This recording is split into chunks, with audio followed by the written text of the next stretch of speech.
Argentina Copa America জেতার পর এই দৃশ্যটার কথা মনে আছে। শেষ বাঁশি বাজার সঙ্গে সঙ্গেই সবাই মেসির দিকে ছুটে গিয়েছিল। আর্জেন্টিনা বিশ্বকাপ জেতার পরও এমন দৃশ্য দেখা গিয়েছিল। এবার ওতামেন্দির বুকের এই ট্যাটুর দিকে তাকান। ট্যাটুটা মেসির। ডিপল, লিয়ান্দ্রো পারেদেস, এমিলিয়ানো মার্তিনেজরা মেসিকে প্রচন্ড ভালোবাসে। টানেল থেকে আর্জেন্টিনা যখন মাঠে প্রবেশ করে সবাই মেসিকে অনুসরণ করে। এক বা দুইবার না, প্রতিবারই মেসির নেতৃত্বে সবাই টানেল থেকে বের হয়। ঠিক কোন কারণে মেসিকে আর্জেন্টিনার বাকি প্লেয়াররা এতটা সম্মান দেয়? মেসি ইতিহাসের অন্যতম সেরা ফুটবলার বলে, কিন্তু ক্রিস্টিয়ানো রোনালদো তো সেরাদের একজন। সে তো এতটা সম্মান পায় না। আসলে মেসি এটা অর্জন করে নিয়েছে। পেনাল্টির কথা ধরুন, ফুটবলে সিনিয়র প্লেয়াররা সবসময় পেনাল্টি নেয়, কিন্তু বহুবার এমন ঘটনা ঘটেছে যখন মেসি পেনাল্টি না নিয়ে তার সতীর্থদের দিয়েছে। মেসি বার্সেলোনায় থাকতে নেইমারকে 11টা পেনাল্টি দেওয়ার সুযোগ দিয়েছেন, সুয়ারেসকেও 8টা দিয়েছেন। এভাবে মোট 30টা পেনাল্টি অন্যদের দিয়েছেন। আর্জেন্টিনার হয়ে লাউতারো যখন গোল খরায় ভুগছিল, মেসি তখনও লাউতারোকে পেনাল্টি নিতে দিয়েছে।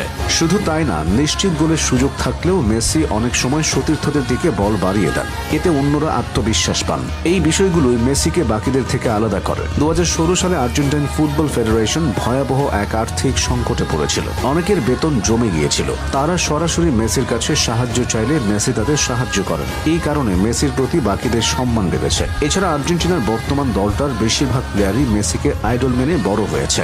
জুলিয়ান আলভারেজ জন্মেছেন 2000 সালে, এনজো ফার্নান্দেজ জন্মেছেন 2001 সালে। মেসি যখন একের পর এক ব্যালন ডিওর জিতছেন, তখন এনজো, আলভারেজ, আলমাদা, নিকো পাজরা কিশোর বয়সের। মেসির সাফল্য দেখে তারা একটা স্বপ্ন নিয়েই বড় হয়েছে, যেভাবেই হোক মেসির সঙ্গে খেলতে হবে। আর সেই স্বপ্ন যখন পূরণ হয়, তখন তারা শতভাগ উজাড় করে দিয়ে খেলে। তারা মেসির জন্য সবকিছু জিততে চায়। আর্জেন্টিনা জার্সিতে মেসির বড় একটা সময় খুব খারাপ গেছে। 2014 বিশ্বকাপ final, 2015 Copa America final, 2016 Copa America final এবং 2019 কোপা আমেরিকার সেমিফাইনাল। প্রত্যেকবার খুব কাছে গিয়েও মেসি খালি হাতে ফিরেছেন। 2014 থেকে 2019 এই সময়টায় মেসি আর্জেন্টিনার মানুষের কাছ থেকে যে পরিমাণ সমালোচনা আর অপমান সহ্য করেছেন, তা অন্য কেউ হলে হয়তো জাতীয় দলই ছেড়ে দিত। দেশের মানুষ তাকে স্প্যানিশ বলে তিরস্কার করেছে। মেসি যতটা বার্সেলোনার, ততটা আর্জেন্টিনার না, এমন কথাও শুনতে হয়েছে। এই জন্য আর্জেন্টিনার তরুণ প্লেয়ারদের মধ্যে সবসময় একটা ক্ষুধা ছিল। এই ক্ষুধাটা মেসিকে সবকিছু জেতানোর ক্ষুধা। 2022 বিশ্বকাপের আগে মেসির জন্মদিনে এমিলিয়ানো মার্তিনেজ কোনো উপহার দেননি। সে মেসিকে বিশ্বকাপটাই উপহার দিতে চেয়েছিল, দিয়েছেও।